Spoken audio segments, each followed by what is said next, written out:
છો બધા મજામાં? તો આજે આપણે ફરી એકવાર આવી ગયા લેક્ચર નંબર 11 લઈને, અને આજનું આપણું ચેપ્ટર જે ચાલે છે એનું કયું ચેપ્ટર છે? યસ, ચેપ્ટર નંબર 4, રાસાયણિક બંધન અને આણ્વીય રચના. અત્યાર સુધી આપણે બંધનની વાત કરી, આ ઉપરાંત જુદા જુદા બંધ પ્રાચલો જોયા, ખ્યાલ આવે છે ને? એમની અંદર લાસ્ટ ડિટેલની અંદર આપણે વાત કરી બંધની ધ્રુવીયતાની. હજી બંધની ધ્રુવીયતા એકદમ ખતમ થતી નથી. જેમ જેમ આપણે કન્સેપ્ટ ક્લિયર કરતા જશું એમ એમ આપણે એક્ઝામ્પલ પણ સોલ્વ કરતા જશું. ઓકે, તો આજનો લેક્ચર આપણો રહેશે ખૂબ જ અગત્યની અને મોસ્ટ ઇમ્પોર્ટન્ટ અને મોસ્ટ આઈએમપી થિયરી. ઇમ્પોર્ટન્ટ યાની કે આઈએમપી થાય ને?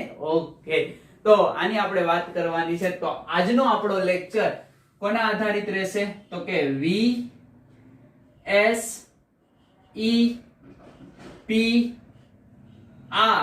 થિયરી. Okay, VSEPR theory. પહેલા તો આનું આપણે નામ ફૂલ ફોર્મ જોઈએ, બરાબર?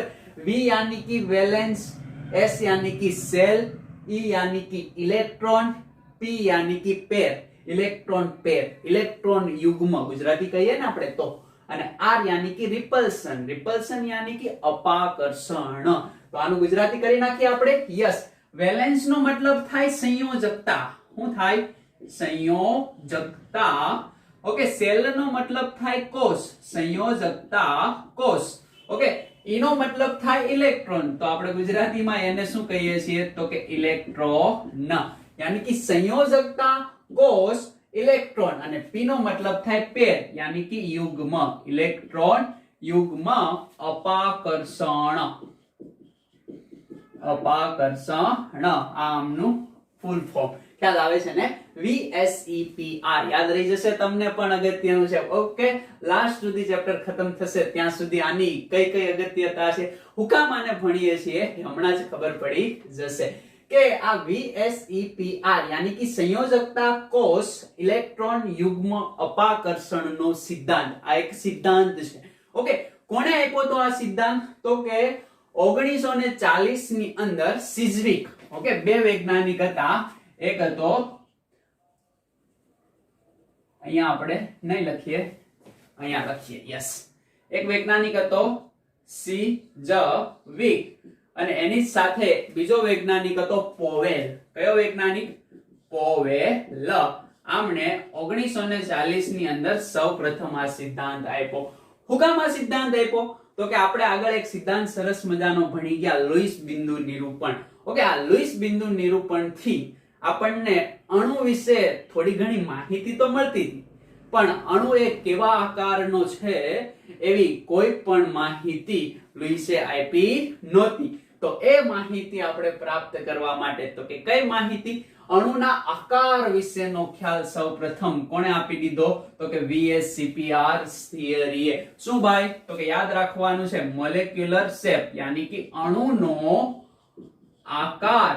આ થિયરી આપણને આપ્યો તો કોણે? તો કે સિઝવિક અને પોવેલે. ક્યારે? તો કે 1940 માં. એ યાદ રહે તો ઠીક છે, બાકી કઈ વાંધો નહીં. તો અણુના આકાર વિશે સૌપ્રથમ ખ્યાલ આપનાર થિયરી કઈ? VSEPR, સંયોજકતા કોષ ઇલેક્ટ્રોન યુગ્મ અપાકર્ષણ. Okay, valence cell electron pair રિપલ્સન. ખ્યાલ આવે છે? આ થિયરી આપણે હવે જોઈએ કે અણુનો આકાર કઈ રીતે આ થિયરી આપે છે. તો એમણે કેટલીક અભિધારણાઓ આપી. આ અભિધારણા ગુજરાત બોર્ડ માટે થિયરિકલ પ્રશ્નની અંદર મોસ્ટ ઇમ્પોર્ટન્ટ બની જાય કે VSEPR સિદ્ધાંતની અભિધારણાઓ જણાવો. આવો પ્રશ્ન પૂછે તો આપણે વાત કરીએ એની અભિધારણા. ઓકે, VSEPR સિદ્ધાંતની અભિધારણા. એમાંની પહેલી અભિધારણા, ઓકે, કે આ સિદ્ધાંત કઈ રીતે કામ કરે છે અને કઈ રીતે અણુનો આકાર આપે છે, એ એમની અભિધારણાની અંદર છે. કે અણુનો આકાર. શું ભાઈ? અણુનો આકાર એ કઈ રીતે નક્કી કરવો? તો કે મધ્યસ્થ પરમાણુ. મધ્યસ્થ પરમાણુ ખબર છે ને? ઓકે, મધ્યસ્થ પરમાણુની આસપાસ. હવે મધ્યસ્થ પરમાણુની આસપાસ શું હોય છે? તો કે સંયોજકતા કોષ. અને સંયોજકતા કોષની અંદર શું હોય છે? તો કે ઇલેક્ટ્રોન યુગ્મ. ની સંખ્યા પર આધાર રાખે છે, યાની કે અણુનો આકાર મધ્યસ્થ પરમાણુની આસપાસની સંયોજકતા કોષમાંના ઇલેક્ટ્રોન યુગ્મ. હવે ઇલેક્ટ્રોન યુગ્મ કેવા પ્રકારના હોય તો કે બે પ્રકારના હોય. ખ્યાલ આવે છે ને? એ બે પ્રકારના ઇલેક્ટ્રોન યુગ્મ કયા? કાં તો લોન પેર અથવા તો બોન્ડ પેર. ઓકે, હવે આ લોન પેર અને બોન્ડ પેર શું છે આપણે ખબર પડી ગઈ આપણને. કેમાં? બંધની ધ્રુવીયતામાં. કે અબંધકારક ઇલેક્ટ્રોન યુગ્મ હોય તો એને લોન પેર કહેવાય અને બંધમાં જોડાયેલા ઇલેક્ટ્રોન યુગ્મ હોય તો એને બોન્ડ પેર કહેવાય. આ બંધકારક ઇલેક્ટ્રોન યુગ્મ, આ અબંધકારક ઇલેક્ટ્રોન યુગ્મ. ખ્યાલ આવે છે ને? યાની કે સંયોજકતા કોષમાંના ઇલેક્ટ્રોન યુગ્મની સંખ્યા પર આધાર રાખે છે. હવે આ વાક્યને એકદમ અન્ડરસ્ટેન્ડ કરો તમે કે અણુનો આકાર મધ્યસ્થ પરમાણુની આસપાસની સંયોજકતા કોષમાં ઇલેક્ટ્રોન યુગ્મ તરીકે શું હોઈ શકે? લોન પેર પણ હોઈ શકે અને બોન્ડ પેર પણ હોઈ શકે. એની સંખ્યા પર આધાર રાખે છે. કે કોઈ અણુનો આપણે આકાર નક્કી કરવો હોય તો એની આસપાસ જતા પહેલા ક્યાં જોવાનું આપણે? મધ્યસ્થ પરમાણુની અંદર. મધ્યસ્થ પરમાણુ કઈ રીતે ઓળખવો તો આપણને માલુમ પડી ગયું ને કે જેમની ઇલેક્ટ્રોનેગેટિવિટી ઓછી હોય. ખ્યાલ આવે છે ને? એને મધ્યસ્થ પરમાણુ, સેન્ટર એટમ એના તરીકે આપણે ઓળખી લેશું. તો એ મધ્યસ્થ પરમાણુ ની સંયોજકતા કોષની અંદર જે ઇલેક્ટ્રોન હશે, યાની કે સંયોજકતા કોષ એટલે કઈ? બાહ્યતમ કક્ષાના ઇલેક્ટ્રોન. ઓકે, બાહ્યતમ કક્ષાના ઇલેક્ટ્રોન, પણ અહીંયા એના યુગ્મ સ્વરૂપે વાત કરવાની. ઇલેક્ટ્રોન લોન પેર, ઓકે, અથવા તો બોન્ડ પેર. આવી રીતના કેમ લેવાના? તો કે લુઈસે પણ આપણને શું કીધું હતું કે ઇલેક્ટ્રોન એકલો રહી શકતો નથી, એ યુગ્મ સ્વરૂપે રહે છે. બરાબર? એટલે એના યુગ્મને ધ્યાનમાં રાખવાનું. યુગ્મ યાની કે જોડ, પેર. ઓકે, તો આ સેન્ટેન્સ તમને સમજ પડે છે? ધીમે ધીમે સમજ પડી જશે, ગભરાવાની જરૂર છે નહીં. હવે આપણે જોઈએ બીજી અભિધારણા. બીજી અભિધારણા છે કે સંયોજકતા કોષમાં ઇલેક્ટ્રોન યુગ્મ શું કરશે? અપાકર્ષણ કરશે. હવે સંયોજકતા કોષની અંદર ઇલેક્ટ્રોન યુગ્મ હોય તો ઇલેક્ટ્રોન યુગ્મ ઉપર ચાર્જ કેવો હોય? માઈનસ. બીજા ઇલેક્ટ્રોન યુગ્મ ઉપર ચાર્જ કેવો હોય? માઈનસ. તો માઈનસ માઈનસ વચ્ચે શું થાય? અપાકર્ષણ. ખ્યાલ આવે છે ને? તો આ પોઈન્ટ એવો છે કે સંયોજકતા કોષમાં ઇલેક્ટ્રોન યુગ્મ શું કરશે? તો કે અપાકર્ષણ કરશે. ખ્યાલ આવે છે તમને કે મધ્યસ્થ પરમાણુની આસપાસના સંયોજકતા કોષના ઇલેક્ટ્રોન યુગ્મ ની સંખ્યા પર અણુનો આકાર આધાર રાખે. તો હવે દાખલા તરીકે આ મધ્યસ્થ પરમાણુ છે, બરાબર? Atom A. તો એમની અંદર ઓકે આ છે બોન્ડ પેર ઇલેક્ટ્રોન. ખ્યાલ આવે છે તમને? બોન્ડ પેર ઇલેક્ટ્રોન આ રીતે દર્શાવી શકાશે ને? અને ચાલો અહીંયા એક્ઝામ્પલ તરીકે આપીએ આપણે લોન પેર ઇલેક્ટ્રોન. તો આ મધ્યસ્થ પરમાણુની આસપાસ આ લોન પેર અને આ બોન્ડ પેર ઇલેક્ટ્રોન એ અણુનો આકાર નક્કી કરે છે. તો હવે આ જે છે એ લોન પેર ઇલેક્ટ્રોન છે, આ જે ઇલેક્ટ્રોન છે એ બોન્ડ પેર ઇલેક્ટ્રોન છે. બંને વચ્ચે શું? તો કે અપાકર્ષણ સર્જાય. કેમ? તો કે આમનો ચાર્જ એ કેવો છે? ઋણ. આમનો ચાર્જ એ કેવો રહેશે? ઋણ. અને ઇલેક્ટ્રોનનો ચાર્જ ઋણ હોય તો આપણને માલુમ છે. ખ્યાલ આવે છે ને? તો આ રીતે અપાકર્ષણ સર્જાય છે. હવે આ અપાકર્ષણ સર્જાવાનું કારણ શું? તો કે અહીંયા આપી શકાય કારણ કે તેમના ઇલેક્ટ્રોન વાદળ કેવા હોય છે? ઋણભારિત. કારણ કે તેમના ઇલેક્ટ્રોન વાદળ, ઓકે, આખા ઇલેક્ટ્રોન વાદળ હશે, એક ક્ષેત્ર હશે ને એને ઇલેક્ટ્રોન વાદળ કીધું, ક્લાઉડ. ઓકે, ઇલેક્ટ્રોન વાદળ ઋણભારિત હોય છે, જેના કારણે મધ્યસ્થ પરમાણુની આસપાસ રહેલા ઇલેક્ટ્રોન યુગ્મો વચ્ચે અપાકર્ષણ થાય છે. આવું કોણે કીધું? સિઝવિક અને પોવેલે. એના પછી ત્રીજી અભિધારણા આપણે જોઈએ. એ અભિધારણા છે કે આ ઇલેક્ટ્રોન યુગ્મ આકર્ષણમાં એવી રીતે ગોઠવાય છે. ખ્યાલ આવે છે ને? હવે એકબીજા વચ્ચે શું થાય છે? અપાકર્ષણ થાય છે. તો એને વ્યવસ્થિત ગોઠવાવું જોશે કે નહીં, કે અપાકર્ષણને કેવું કરી દે? એકદમ ઓછું કરી દે એ રીતે ગોઠવાય. દાખલા તરીકે આપણે સરસ મજાની બસની અંદર જતા હોય, બસની અંદર બધી જ સીટ ફૂલ છે, ખ્યાલ આવે? એટલે આપણે પેલી વચ્ચેની જે લાઈન ચાલવાની છે ત્યાં આપણે ઊભા રહેતા હોઈએ. ઓકે, હવે ઊભા રહીએ એટલે ત્યાં એકદમ ટ્રાફિક થઈ જાય. ટ્રાફિક થઈ જાય એનો મતલબ અપાકર્ષણ લાગે, એકબીજાને ટચ થાય, યાની કે અપાકર્ષણ લાગે. તો આપણે શું કરીએ કે જ્યાં આપણને સરળતા પડે એ એંગલ થી આપણે એ આકારમાં ઊભા રહી જઈએ અને ઓકે, યાની કે ઓછું અપાકર્ષણ થાય એ રીતે આપણે એ જે ખાલી સ્પેસ યાની કે અવકાશ છે એમાં ગોઠવાઈ જઈએ. ખ્યાલ આવે છે ને? દાખલા તરીકે અહીંયા વધારે ભીડ થઈ જાય છે, અહીંયા થોડી ઓછી ભીડ છે, ત્યાં આપણે આવી રીતના સેટલ થઈ જશું. ખ્યાલ આવે કે ન ખ્યાલ આવે? બસ ઇલેક્ટ્રોન પેર યાની કે બંધકારક ઇલેક્ટ્રોન અને અબંધકારક ઇલેક્ટ્રોન પણ આવી જ રીતના કંઈક ગોઠવણી કરે છે. ઓકે, તો આ ઇલેક્ટ્રોન યુગ્મ, ખ્યાલ આવે છે ને? આ ઇલેક્ટ્રોન યુગ્મ અવકાશમાં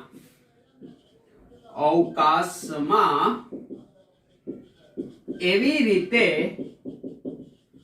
ગોઠવણી, ખ્યાલ આવે છે ને? અવકાશમાં એવી રીતે ગોઠવણી કરે છે, અવકાશમાં એવી રીતે ગોઠવણી કરે છે જેથી અપાકર્ષણ ઓછું થાય. ઓકે, જેથી અપાકર્ષણ ઓછું થાય. અને અપાકર્ષણ ઓછું થાય એ પછી કઈ ઘટના બનશે? તો કે તેમની વચ્ચેનું અંતર વધે. અને આ તેમની એટલે કેમની? તો કે ઇલેક્ટ્રોન યુગ્મની. તેમની વચ્ચેનું અંતર વધે છે. ખ્યાલ આવે છે તમને? એકદમ સિમ્પલ કન્સેપ્ટ છે. પહેલો અણુનો આકાર મધ્યસ્થ પરમાણુની આસપાસની સંયોજકતા કોષમાંના ઇલેક્ટ્રોન યુગ્મની સંખ્યા પર આધાર રાખે છે. કયા? તો કે લોન પેર અને બોન પેર ઉપર આધાર રાખે. ઓકે, એના પછી વાત કરીએ તો સંયોજકતા કોષમાં ઇલેક્ટ્રોન યુગ્મ શું કરે? અપાકર્ષણ. કેમ? તો કે આ પણ માઈનસ એટલે માઈનસ માઈનસ વચ્ચે અપાકર્ષણ થાય. હવે અપાકર્ષણ થાય એનો મતલબ શું? તો કે એકબીજાથી દૂર જવાનો પ્રયત્ન કરશે. તો એવી રીતે ગોઠવા છે કે અપાકર્ષણ કેવું થાય? ઓછું થાય. તો બીજો કન્સેપ્ટ એ છે કે આ ઇલેક્ટ્રોન યુગ્મ અવકાશમાં એવી રીતે ગોઠવણી કરે છે જેથી અપાકર્ષણ ઓછું થાય અને તેમની વચ્ચેનું અંતર વધે. અંતર જેમ જેમ વધશે, આ અંતર વધશે એમ શું થશે? અપાકર્ષણ ઓછું થશે. અન્ડરસ્ટેન્ડ થાય છે? ખ્યાલ આવે છે તમને? એના પછીનો નેક્સ્ટ પોઈન્ટ આપણે જોઈએ કે સંયોજકતા કોષને વર્તુળાકાર માર્ગે લેવામાં આવે છે. શું કામ વર્તુળાકાર માર્ગે? તમે થોડું વિચારો તો કે આ ઇલેક્ટ્રોન અવકાશમાં એવી રીતે ગોઠવા છે કે જેમની વચ્ચેનું અપાકર્ષણ ઓછું થાય અને તેમની વચ્ચેનું અંતર વધે. તો એવી ગોઠવણી કયા પ્રકારની હું આપી શકું કે ઇલેક્ટ્રોન ના યુગ્મ એકબીજાથી મેક્સિમમ દૂર જાય? તો કે એક સિમેટ્રી યાની કે એક સમમિત આપણે ગોઠવણી આપવી પડે અને એ આકાર છે આપણો ગોળાકાર. ખ્યાલ આવે છે ને? ગોળાકાર આકાર આપશો તો મહત્તમ એકબીજાથી દૂર જઈ શકશે. હવે ત્રિકોણ આપો તો એક ભાગ એવો આવશે થોડો ઓછો થશે. હવે ગોળાકારમાં તો શું છે કે દરેક ભાગની વહેંચણી કેવી થાય? સરખી થાય. એટલે કે સંયોજકતા કોષને વર્તુળાકાર માર્ગે લેવામાં આવે છે. ખ્યાલ આવે છે ને? લખો ને અહીંયા. યસ, સંયોજકતા કોષ યાની કે ખ્યાલ છે ને? બાહ્યતમ કોષ. ઓકે, સંયોજકતા કોષને વર્તુળાકાર લેવામાં આવે છે જેથી ઇલેક્ટ્રોન યુગ્મ વચ્ચે મહત્તમ અંતર જળવાય રહે છે. અને મહત્તમ અંતર જળવાય રહે એનો મતલબ શું થાય? તો કે અપાકર્ષણ ઓછું થાય છે. એવું તમે અહીંયા વિચારી શકો. ખ્યાલ આવે છે તમને? ઓકે, આ થયો 4 નંબરનો પોઈન્ટ. એના પછી 5 નંબરનો પોઈન્ટ ખૂબ જ અગત્યનો છે. હું તો કે આ પ્રકારનો અણુ છે. હવે આ અણુની અંદર સિંગલ બોન્ડની જગ્યાએ ડબલ બોન્ડ હોય. ખ્યાલ આવે છે ને? આ જ અણુને વિચારી લો. દાખલા તરીકે હવે હું અહીંયા ડબલ બોન્ડ આપી દઉં. ઓકે, હવે સિંગલ બોન્ડની જગ્યાએ ડબલ બોન્ડ હોય તો આ ડબલ બોન્ડ અથવા તો ટ્રિપલ બોન્ડને પણ આપણે સુપર બોન્ડ તરીકે વિચારવાનો. ખ્યાલ આવે છે ને? યાની કે અતિયુગ્મ બંધ એને આપણે કહી શકીએ. તો અહીંયા હું આપું છું શું તો કે બહુબંધ શેમાં તો કે અણુમાં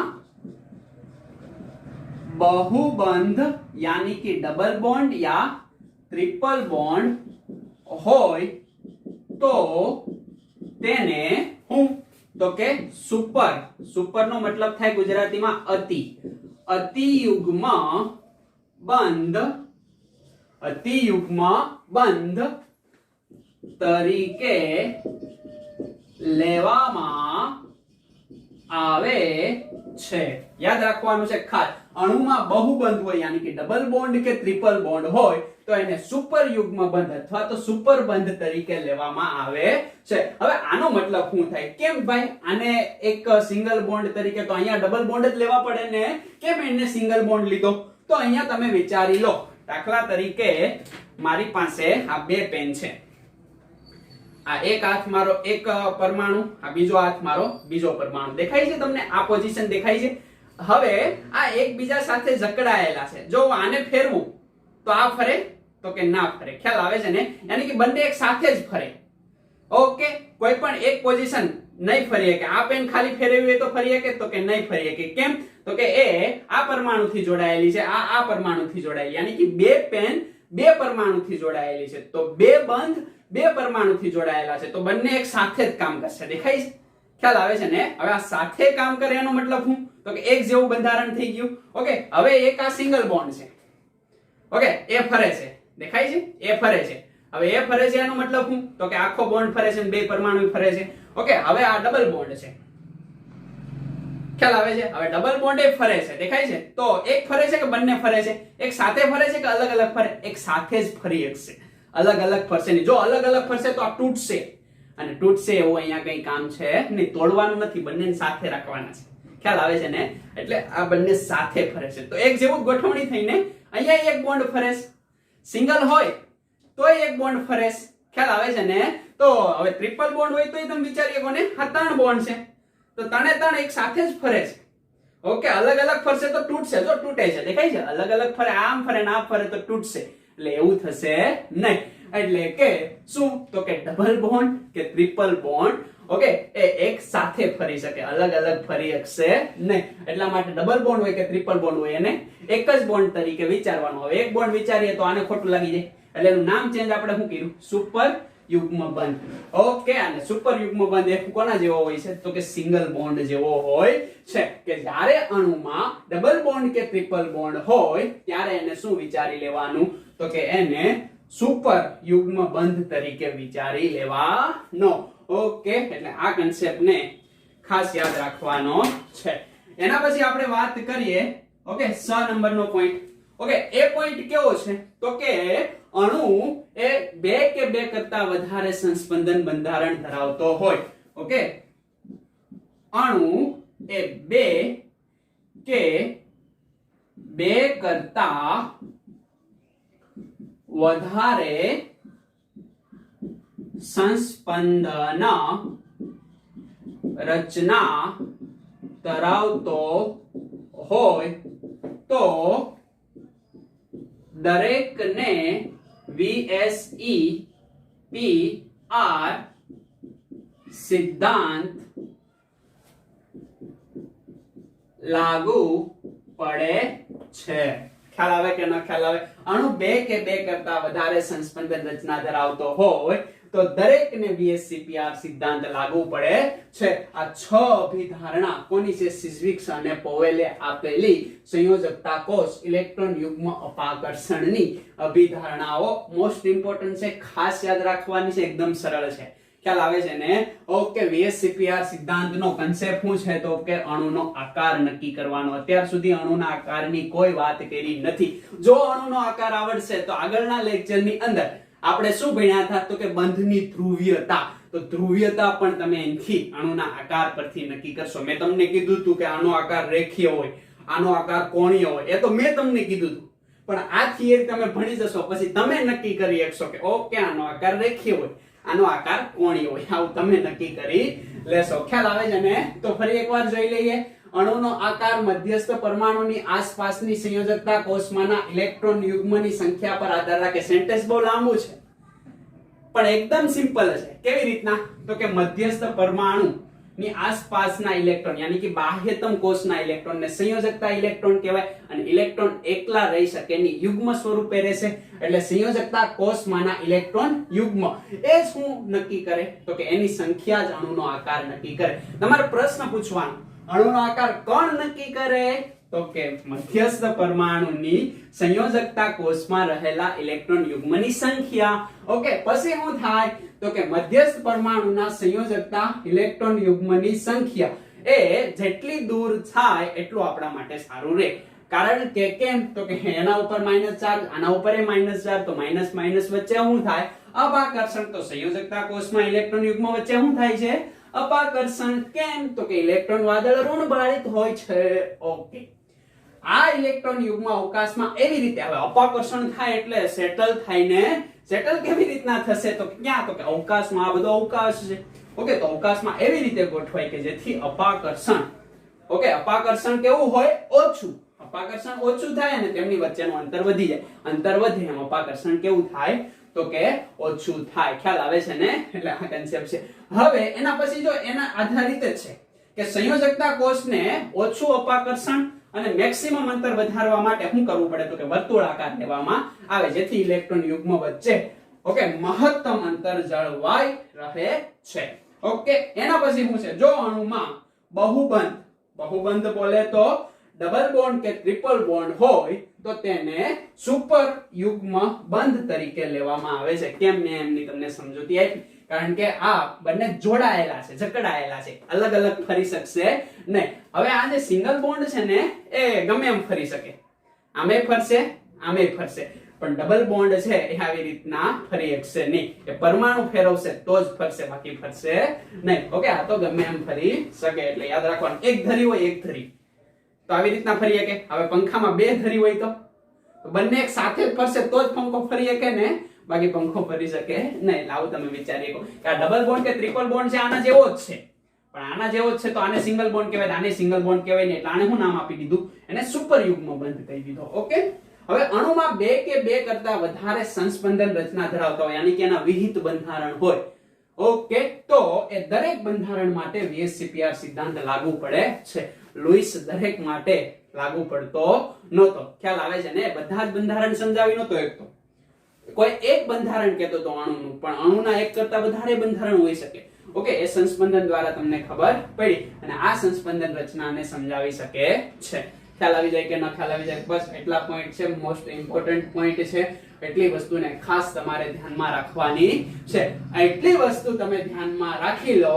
એના પછી આ જે સિઝવિક અને પોવેલે જે VSCPR નો સિદ્ધાંત આપ્યો એમની અંદર હું તો કે થોડો આગળ વધીને યાની કે મોડિફાઈ, થોડા સુધારા વધારા કર્યા. કોણે? તો કે આણે વધારે કઈ ઇલેક્ટ્રોન યુગ્મ અને ઇલેક્ટ્રોન યુગ્મના બે પ્રકાર લોન પેર અને બોન્ડ પેર વિશે વધારે માહિતી આપી નથી. એના અપાકર્ષણ વિશે વધારે માહિતી આપી નથી કે કોણ વધારે અપાકર્ષણ. એને કોમન ધારી લીધું. શું ધારી લીધું? કે ઇલેક્ટ્રોન યુગ્મ. પણ ઇલેક્ટ્રોન યુગ્મ બે પ્રકારના છે. કયા બે પ્રકારના? તો કે બંધકારક ઇલેક્ટ્રોન યુગ્મ અને અબંધકારક ઇલેક્ટ્રોન યુગ્મ. એ તો કીધું, પણ એના વિશે માહિતી નથી આપી કે લોન પેર છે એ વધારે અપાકર્ષણ કરે, બોન્ડ પેર વધારે અપાકર્ષણ કરે. ઓકે, કઈ રીતે આ ઘટના બને એની કોઈ માહિતી આપી નહીં. તો આમની અંદર થોડો મોડિફાઈ કરવામાં આવ્યો યાની કે પુનઃરચના આની કરવામાં આવી અને સિઝવિક અને પોવેલ બાદ 1957 ની અંદર, કઈ સાલની અંદર? 1957 ની અંદર નાયહોમ્સ, હું તો કે નાયહોમ્સ, ખ્યાલ આવે છે ને?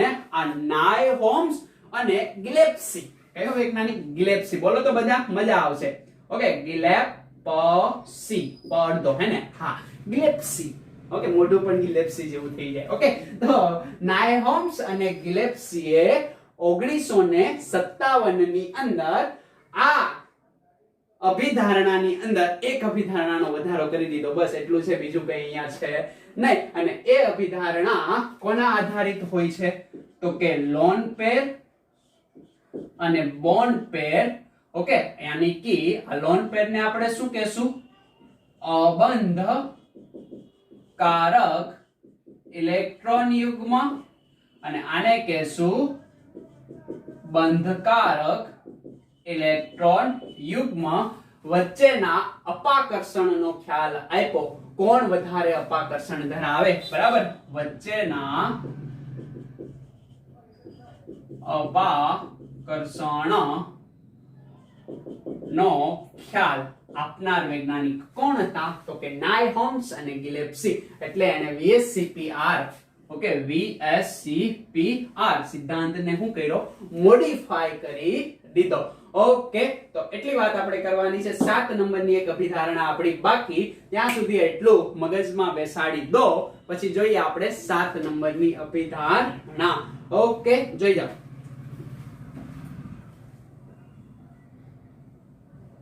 તો 7 નંબરની અભિધારણા આપણે જોઈએ એ કોના રિલેટેડ છે? તો નાયહોમ્સ અને ગિલેપ્સીએ આ સિદ્ધાંતની અંદર સુધારો કરીને કીધું કે લોન પેર અને બોન પેર ઇલેક્ટ્રોન યુગ્મ એ અલગ અલગ અપાકર્ષણ દર્શાવે છે. તો એને સમજવા માટે હું એક ઉદાહરણ લઉં. દાખલા તરીકે મારી પાસે એક સામાન્ય અણુ લઉં છું. સામાન્ય અણુની અંદર આ બી, ઓકે, યાની કે આ બાહ્યતમ પરમાણુઓ છે અને આ મધ્યસ્થ પરમાણુ છે. મધ્યસ્થ પરમાણુ છે એ લોન પેરે ધરાવે છે અને બોન પેરે ધરાવે છે. ઓકે, આને આપણે સમજવાની ટ્રાય કરીએ. ઓકે, આને કઈ રીતે સમજશું આપણે? તો કે આ એ ઉપર લોન પેર, તો લોન પેર ને હું આ રીતે દર્શાવી શકું ને, અને બોન પેર ને આ રીતે મેં દર્શાવ્યા. ખ્યાલ આવે છે? ઓકે, તો મધ્યસ્થ પરમાણુ એ કેટલી વસ્તુ ધરાવે છે? તો કે લોન પેરે ધરાવે છે અને બોન પેરે ધરાવે છે. દેખાય છે? આ એક ગોળો બનાવી દીધો છે, ઇલેક્ટ્રોન વાદળ તમે વિચારી શકો. ઓકે, તો એક આ ગોળો છે. બીજો કયો ગોળો ભાઈ? તો કે બીજો આ ગોળો છે. ઓકે, ત્રીજો કયો ગોળો? તો કે ત્રીજો આ ગોળો છે. ઓકે, આ બંને ગોળા છે. અહીંયા પેન ચેન્જ કરું તો તમને વધારે માલુમ પડશે. ઓકે, યાની કે આ બંને ગોળા, તો એ પેન છે, યસ, આ બંને જે ગોળા છે એ કોના છે? તો કે બી પરમાણુના. ખ્યાલ આવે છે ને? અને આ મોટો ગોળો જે દેખાય છે બ્લેક વાળો, એ કોનો છે? તો કે મધ્યસ્થ પરમાણુનો ગોળો છે. ખ્યાલ આવે છે ને? આ મધ્યસ્થ પરમાણુનો ગોળો. સમજાઈ જાય છે ને તમને? ઓકે, હવે જોવો તો આ લોન પેર છે એ માત્ર ને માત્ર કયા ગોળામાં વિસ્થાનીકૃત થયેલા છે? વિસ્થાનીકૃત થવાનો મતલબ વેચાયેલા છે. તો કે લોન પેર, ઓકે, એ માત્ર એક જ, દેખાય છે? લોન પેર માત્ર એક જ ગોળામાં હું? તો કે વહેંચાયેલ છે. હવે એક જ ગોળામાં વહેંચાયેલ એનો મતલબ હું? કે લોન પેર માત્ર એક જ પરમાણુમાં રહેલા હોય છે. બરાબર? અહીંયા એક જ ગોળાની જગ્યાએ તમે શબ્દ વાપરી શકો પરમાણુમાં રહેલા હોય છે અથવા વહેંચાયેલા હોય છે. હવે બોન્ડ પેર ને વિચારો. બોન્ડ પેર ક્યાં છે ભાઈ? તો કે અહીંયા છે. દેખાય છે તમને? આ શું છે? બોન્ડ પેર. ઓકે, હવે બોન્ડ પેર જોવો તો બી ગોળાની અંદર એ છે અને એ ગોળાની અંદર એ છે. તો અહીંયા હું આપી શકું કે બોન્ડ પેર એ બંને પરમાણુમાં વહેંચાયેલ છે. યાનો મતલબ બોન્ડ પેર એ શું કરે છે? તો કે ભાગીદારી કરે છે. કોના વચ્ચે? બંને પરમાણુ વચ્ચે. તો બોન્ડ પેર એ ભાગીદારીથી બંને પરમાણુમાં વહેંચાયેલા હોય છે અને લોન પેર માત્ર એક જ ગોળા અથવા તો પરમાણુમાં વહેંચાયેલો હોય છે અથવા તો વિસ્થાનીકૃત થયેલો હોય. અહીંયા વહેંચાયેલાની જગ્યાએ શબ્દ બુકની અંદર આપેલો છે વિસ્થાનીકૃત. ઓકે, વિસ્થાનીકૃત એટલે કે ડીલોકેલાઇઝ. ઓકે, વહેંચાવું એવું તમે કહી શકો. ઓકે, તો આ રીતે ગોઠવણી જોવા મળે. હવે તમે મને જણાવો કે કોણ વધારે જગ્યા રોકશે? લોન પેર વધારે જગ્યા રોકશે કે બોન્ડ પેર વધારે જગ્યા રોકશે? બોન્ડ પેર તો બે પરમાણુમાં વહેંચાઈ ગયો છે અને આ પરમાણુ તમે સરખા વિચારી શકો. બરાબર? આ ગોળાઓ. તો બોન્ડ પેર તો બે ની અંદર વેચાણ એટલે અડધો અડધો વેચાણ હોય છે. એટલે બોન્ડ પેર એ કેવી જગ્યા રોકશે? ઓછી. ઓકે, કેમાં? તો કે આમની અંદર. યાની કે મધ્યસ્થ પરમાણુ મધ્યસ્થ પરમાણુમાં બોન્ડ પેર એ ઓછી જગ્યા રોકે છે અને લોન પેર એટલે ખબર પડે છે ને ભાઈ, જો અહીંયા નામ આખા લખેલા છે મેં, અબંધકારક ઇલેક્ટ્રોન. લોન પેર એ વધારે જગ્યા રોકે છે. મધ્યસ્થ પરમાણુની જ વાત કરશું, આ પરમાણુની વાત કરશું નહીં. બોન્ડ પેર કેમ ઓછી જગ્યા રોકે છે? તો કે બંનેમાં વેચાયેલો છે. દેખાય છે ને, બી ની અંદર વેચાયેલો, એ ની અંદર વેચાયેલો, પણ લોન પેર માત્ર ક્યાં છે? એની અંદર જ છે. એટલે લોન પેર વધારે જગ્યા રોકે છે, બોન્ડ પેર ઓછી જગ્યા રોકે. હવે જે વધારે જગ્યા રોકે, ઓકે, એનું અપાકર્ષણ કેવું હોય? વધારે. ઓછી જગ્યા રોકે એનું અપાકર્ષણ કેવું હોય? ઓછું. એક બસ પાછી વિચારી લો. ઓકે, એમાં નાના નાના બધા જ બાળકો છે, તો જગ્યા વધશે ને. નાના નાના બધા જ બાળકો દાખલા તરીકે કેટલા? તો કે 50 છે. ઓકે, બેઠા બેઠા બધા થઈને 50 ગણી લેવાના. અને બધા જ એ મોટાને કરી દો તો વધારે અપાકર્ષણ થશે ને. તો મોટા શું છે? Lone pair. નાના શું છે? બોન્ડ પેર. ખ્યાલ આવે છે ને? તો આ બોન્ડ પેર છે એમની અંદર અપાકર્ષણ લોન પેર ની સાપેક્ષે કેવું હશે? ઓછું. બરાબર. તો અહીંયા અપાકર્ષણ ઓછું, અહીંયા અપાકર્ષણ વધારે. ઓકે, એકબીજાની સાપેક્ષે. ખ્યાલ આવે છે ને? યાદ રાખવાનું છે, સાપેક્ષે વાત કરું છું. ઓકે, તો લોન પેર ની અંદર, ઓકે, માત્ર કે આ લોન પેર એ માત્ર એક જ પરમાણુમાં વેચાયેલો છે અથવા તો વિસ્તારીકૃત થયેલો છે, એટલે અપાકર્ષણ વધારે, અહીંયા અપાકર્ષણ ઓછું. ઓકે, એટલી વસ્તુ તમને ખબર પડી ગઈ.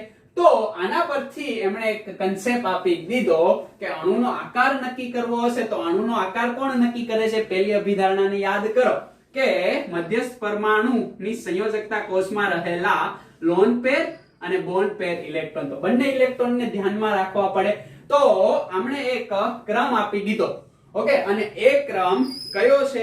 તો કે એ ક્રમ ઇલેક્ટ્રોન યુગ્મની અપાકર્ષણીય અસર. બરાબર. તો અહીંયા હું આપું કે ઇલેક્ટ્રોન યુગ્મની અપાકર્ષણીય અસરનો ક્રમ નીચે મુજબ આપી શકાય છે. તો આ ક્રમ હું આપું તો અહીંયા તમારે મને હવે જણાવવાનું છે કે લોન પેર, ઓકે, યાની કે ઇલેક્ટ્રોન યુગ્મોની, ઓકે, ઇલેક્ટ્રોન યુગ્મો ની અપાકર્ષણીય અસરનો ક્રમ નીચે મુજબ આપી શકાય. તો લોન પેર છે મારી પાસે, યાની કે આ બે ઇલેક્ટ્રોન યુગ્મો વચ્ચે કેવું અપાકર્ષણ થશે? એક લોન પેર છે અને એક બોન્ડ પેર છે, તો આ બંનેની વચ્ચે કેવું અપાકર્ષણ લાગુ પડે? અને બંને બોન્ડ પેર છે. હવે નેક્સ્ટ બીજું કઈ વિચારી શકાશે નહીં. એક લોન પેર, એક બોન્ડ પેર અને એક લોન પેર અને એક બોન્ડ પેર, આવું હોઈ શકે. ઓકે, આ બે બોન્ડ પેર છે. ખ્યાલ આવે છે ને? આ બંને કેવા છે? બોન્ડ પેર છે. ઓકે, આ એક બોન્ડ પેર અને એક લોન પેર છે. હવે એક જ પરમાણુ પર બે લોન પેર હોય તો લોન પેર એ વિચારીએ કઈ ને. એક્ઝામ્પલ તમને હું અહીંયા જ આપી દઉં એટલે તમને તરત જ અન્ડરસ્ટેન્ડ થાય. દાખલા તરીકે પાણીનો અણુ છે, વિચારો છો ને? આ શું છે? તો કે બોન્ડ પેર. પાણી ઉપર બે લોન પેર છે, માલુમ છે ને? લુઈસ બંધારણ દોરી લેવું એટલે ખ્યાલ આવી જાય. નો ખબર પડે આમની અંદર બે મેં લોન પેર દોર્યા છે, ના ખબર પડે તો શું કરવાનું ભાઈ? આગળના લેક્ચર વિડિયો ધ્યાનથી ફરીવાર જોવાનું સ્ટાર્ટ કરી દેવું. ઓકે, તો અહીંયા આપણે વાત કરીએ. શું વાત કરશું? તો આ રીતના આપણને બંધારણ જોવા મળે. યાની કે આ લોન પેર વચ્ચે શું થશે? રિપલ્શન. ઓકે, અહીંયા બોન્ડ પેર અને લોન પેર વચ્ચે શું છે? રિપલ્શન. અને અહીંયા કોના વચ્ચે? તો કે આ છે બોન્ડ પેર, આ છે બોન્ડ પેર, આ છે બોન્ડ પેર, इसको बोलते हैं लोन पेर. આ છે લોન પેર, આ છે લોન પેર. જો ત્રણ પ્રકારનું રિપલ્શન અહીંયા જોવા મળે છે. તો મને જણાવો, જો મેક્સિમમ રિપલ્શન શેમાં જોવા મળશે? યાની કે વધારેમાં વધારે હું? તો કે આકર્ષણ કે અપાકર્ષણ? અપાકર્ષણ શેમાં જોવા મળશે? તો જણાવો, જો શેમાં જોવા મળશે ભાઈ આમાંથી?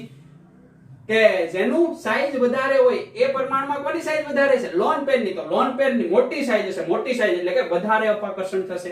ખ્યાલ આવે છે ને? એટલે લોન પેર નું અપાકર્ષણ મેક્સિમમ કોના કરતા? લોન પેર અને બોન્ડ પેર કરતા, એના કરતા ઓછું આમનું જોવા મળે. અને આ એક અભિધારણા નંબર કેટલામી થઈ ગઈ? તો કે અભિધારણા નંબર 7. એના માટે એટલું બધું વર્ણન આપણે કઈ લખવા જવાની જરૂર નથી. તમે ખાલી અભિધારણા નંબર 7 કરીને એવું લખી શકો. ઓકે, નાઇટ હોમ્સ અને ગિલેપ્સી યાદ રહે તો ઠીક છે કે ઇલેક્ટ્રોન યુગ્મની અપાકર્ષણીય અસરનો ક્રમ નીચે મુજબ આપી શકાય. જે આ ઘટતો ક્રમ છે દેખાય છે ને, lone pair lone pair lone pair bond pair અને બોન્ડ પેર ઘટતો જાય છે. ઓકે, એટલે સુધી VSCPR સિદ્ધાંત કેવો થઈ જાય? કમ્પ્લીટ થઈ જાય.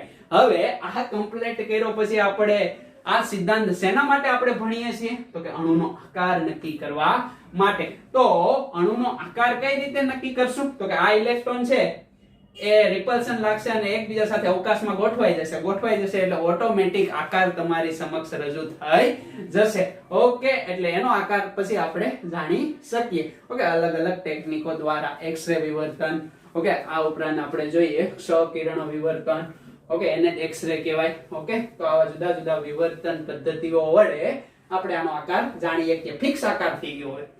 જે લુઈસ આપણને આકાર વિશે કઈ માહિતી નહોતી આપી, એ માહિતી સૌપ્રથમ આપી દીધી VSCPR સિદ્ધાંતે. તો આ રીતે VSCPR સિદ્ધાંત જોવા મળે છે. હવે એના આકાર માટે આપણે લોન પેર અને બોન્ડ પેર બંને ઇલેક્ટ્રોન યુગ્મો આકાર માટે જવાબદાર હોય છે. તો બે જુદા જુદા પ્રકાર પાડીને નેક્સ્ટ લેક્ચર ની અંદર એના આકારની ચર્ચા આપણે કરવાની છે. કે આમની અંદર ખાલી લોન પેર છે. ઓકે, આમની અંદર ખાલી લોન પેર અને ખાલી લોન પેર તો નહીં હોઈ શકે, લોન પેર અને બોન્ડ પેર બંને છે. અને આમની અંદર ખાલી બોન્ડ પેર છે. તો એમના આકાર કેવા હોય? ખ્યાલ આવે છે ને? અને આકાર પરથી એની ભૂમિતિ કઈ હશે આ આપણે નક્કી કરવાનું છે. અને મેક્સિમમ ઓછું અપાકર્ષણ થાય એ રીતે આપણે ગોઠવીને એના આકાર નક્કી કરવાના છે. એટલે આપણને ત્યાંથી કન્સેપ્ટ ક્લિયર થાય અને કોઈ પણ અણુ માટે આપણે આકાર નક્કી કરી શકીએ. અને આકાર નક્કી કરી શકીએ એટલે આપણે આગળનું જે પ્રાચલ ભણ્યા બંધની ધ્રુવીયતા, ઓકે, એ પણ આપણે નક્કી કરી શકીએ. તો જ આપણને ખબર પડે ને કે આવો આકાર ધરાવે તો આ પ્રકારની દ્વિધ્રુવીય ચાક માત્રા જોવા મળે. એનાથી જ આપણે નક્કી કર્યું હતું. ખ્યાલ આવે છે ને? તો આકાર ખૂબ જ ઇમ્પોર્ટન્ટ હોય છે. આખું ચેપ્ટર તમે ભણી જશો ને એટલે તમને મજા આવી જશે કે ક્યાં મારે કયો કન્સેપ્ટ એપ્લાય કરવો. કારણ કે બધા જ કન્સેપ્ટ એકબીજા ઉપર આધારિત છે. એટલે જ આપણે જે દ્વિધ્રુવીય ચાક માત્રાની અંદર અપવાદના ઉદાહરણો કીધા એ આના આધારિત હશે. એટલે આના ઉદાહરણ આપણે સાઈડમાં લખતા જશું એટલે તમે ત્યાંથી બંધની ધ્રુવીયતા પણ નક્કી કરતા જજો. કયા કન્સેપ્ટ આધારિત? આગળના કન્સેપ્ટ આધારિત. ઓકે, તો એટલે સુધી આજનો લેક્ચર આપણે રાખીએ. લખતા રહો, વાંચતા રહો અને આગળ વધતા રહો.